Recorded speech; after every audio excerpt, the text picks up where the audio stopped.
So I wanted to make this video today to talk to you guys about how I healed my relationship with food. I recently did this video, updated a 90-pound weight loss video, and that was a question I kept seeing popping up. What is this mind-body connection? What is the healing? I started crash dieting when I was in high school, and I'm like, Mom, why'd you let me go on Atkins? I did Atkins diet in high school. She's like, you didn't listen to anybody. And I'm like, that's true. But yeah, I started dieting in high school, and basically this binge eating or the binge and restrict cycles stayed with me my entire adult life until eventually I was around 250 pounds. Binging became a way to self-medicate, self-soothe, to mentally check out. And it was never just one day. One day would turn into 2 and 3 and so on. And then I would try and make up for it by like eating really, really restrictively, really small amounts of food. And it was honestly miserable. And I remember thinking to myself, are you gonna have to be on a diet forever? This is a serious struggle because we have to eat every single day to be alive. So what I'm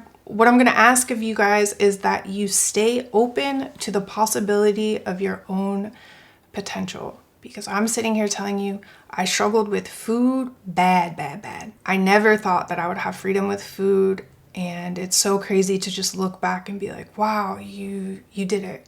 So just be open to that possibility. I'm going to talk about what really helped me. If it resonates with you, amazing. Anything doesn't resonate with you, you just leave it, disregard it. And yeah, I hope this video is helpful. So in my video, I spoke about doing mind-body connection healing. Basically, I started just doing body scan meditations. There are tons on YouTube, and all it is just linking your awareness with your breath. Research actually shows that meditation also generates neuroplasticity.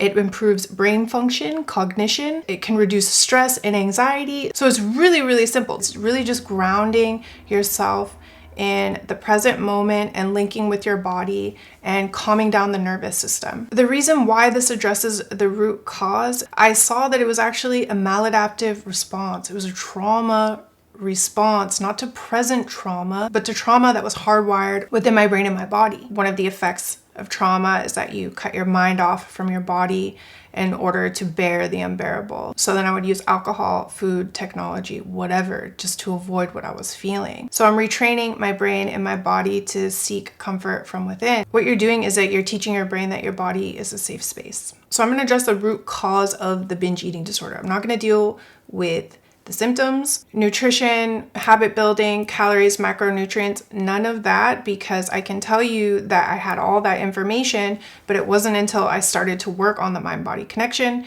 the way I view myself, that I was actually able to make healthy changes, because it didn't matter, because that need to check out and that need that I'm not safe in my own body hung around, and it wasn't going anywhere until I acknowledged it. Books I want to mention, I feel like I'm always mentioning these books, but then people are always asking. I'm going to put it in the info box. One, The Myth of Normal by Dr. Gabor. He has tons of great lectures on YouTube. That's where I first discovered him, actually, was through his lectures. And the other book that I've mentioned before is The Body Keeps the Score by Bessel Kolk. These books were what made me realize that I needed to prioritize mind-body healing, because it doesn't sound sounds like woo-woo shit, right? Like, oh, I'm just gonna breathe and then I'm gonna feel better. It has transformed my life. So number 2 was a shift in identification. This was actually the first thing that happened, but I thought I'd put mind-body connection first because it's the most practical thing. But the number one thing that kicked off this whole thing was a shift in identification and realizing that I am not my body, I have a body. And this is my vehicle to get me through this life. So I saw how ridiculous that I had been, always on a diet, trying to look a certain way to lose weight because I thought it would make me whole and complete, because I thought that I was less than. And then I see, oh, you exist behind all your psychosocial roles, that you already are whole and complete. And if this is my vehicle to get me through this life, I should take care of it and honor it, that's a practice. There's this beautiful quote by Ram Dass: the real work you have to do is in the privacy of your own heart. And that was how I entered this journey, was like, I'm not on anyone else's timeline. I don't have to explain or validate anything to anyone else. Like, this is my journey now with myself, and I'm guarded by my own compassion.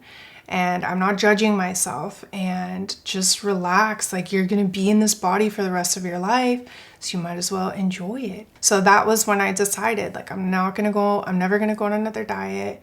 I'm not going to restrict foods. I'm just going to move harmoniously. Having the mind-body connection and working on meditation helped me listen to my body's cues, listen to hunger cues, helped me cultivate that intuitive wisdom. The body is intuitively wise. Binging just doesn't have the same appeal because I can't check out like that, because now I'm connected to my body. And like, yeah, I still overeat sometimes, but I don't judge myself and I don't skip a beat. And they say that the less you restrict, the less you need to binge. That was true for me and is still true to this day. So in the beginning, literally I would go buy like a Reese's a couple times a week, or like a little donut or cookie, whatever. And I didn't feel like I needed to binge because I knew I wasn't then entering some strict, miserable period of restrictive eating. Like it was like, oh, you can have whatever you want, you know, eat your basis of like healthy foods that you enjoy. And when you want something, you can have it. And over the years, I've maintained my weight loss. It's just the way it works for me. So the next topic that I want to talk about is radical acceptance.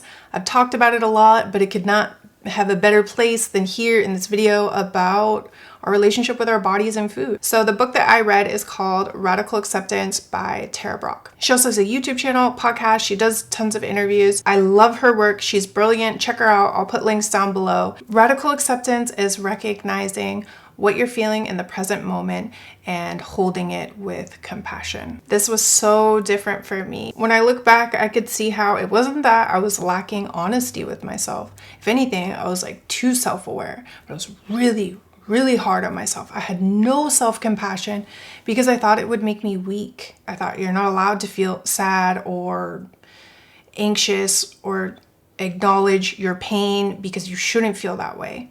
And so within that denial is where the drinking and the binge eating was, and the checking out and the avoiding. Once I allowed myself to acknowledge the way that I felt, these harmful behaviors no longer were ruling my life. And I could only do that with compassion. We can't afford honesty without compassion. Also, radical acceptance is not agreeing with what's happening. It's not giving yourself permission to act harmfully. It's not blaming yourself, and it's not complacency. It felt kind of scary to be like, dang, you could just accept yourself, and is that okay? It felt scary to like kind of take that leap of faith to be like, yeah, I can accept this. And I did, and it transformed my life. And there's another quote that I've mentioned before that I really love by Carl Rogers that says, the curious paradox is that when I accept myself just as I am, then I can change. In the beginning, I did binge a lot, so don't judge yourself if that happens, but just focus on the mind-body connection, incorporating meditation, doing the practice of radical acceptance, because it is a practice that I'll probably be doing for the rest of my life. Even when I say like, don't judge yourself, like I say that to myself, I'm like, don't judge myself. And then I judge myself, and then I'm judging myself for judging myself. Just acknowledge it, just have awareness around it, and then have compassion for it. Like, oh, this is my ego's way of trying to protect me. It's trying to make me better. How kind. And then you watch it pass. And sometimes it takes longer than others, but it always does. Give yourself time for your nervous system, for your brain to adjust. And like I said, enter into this new journey just with yourself, but keep rooted in kindness and compassion, because it's going to afford you much more than being hard on yourself and trying to control is going to do, because you're going to get to the heart of the issue that you're not going to need to check out or numb yourself with food. So I hope this video is helpful. Leave me any comments, questions below, and I will be back soon. Bye guys.